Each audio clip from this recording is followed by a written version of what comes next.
Senin kim ekeningdi Allah Taala'dan keyin ayalың bilir. Oşondan Peygamber sallallahu aleyhi ve sellem hayrukum li ahlihi ve ana hayrukum li ahli. Peygamber sizlerin en жақсыларыңар özünün nikesindeki ayalına, üy bülösüne жақсы мамиледе болгондор дейт.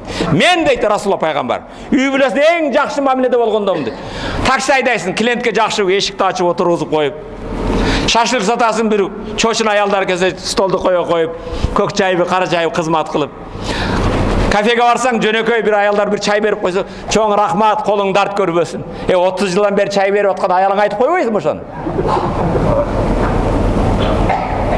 Köçödөгү сенин клиентке болгон, начальникке болгон, башка болгон мамилең бул бизнес. Не экен? Бизнес бул. Сенин ким экениңди аялың билет. Үйгө аялга болгон мамилең кандай? Ömür жолдошуң, кебилет, менин кан досум бар дейт. Менин кыяматтык досум бар дейт. Сенин кан досуң сенин носкиңди жууп бербейт. Сенин кыяматтык досуң жаныңда 3 күн коңурук тарсаң жаныңа жатпай коет.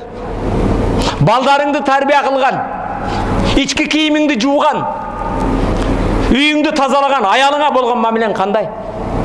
Балким сен биринчи сафтасың, бирок аялга болгон мамилеси кандай урматтуусуң? Пайгамбар силердин эң жакшыларыңар аялдарга жакшы мамиледе болгондор дейт.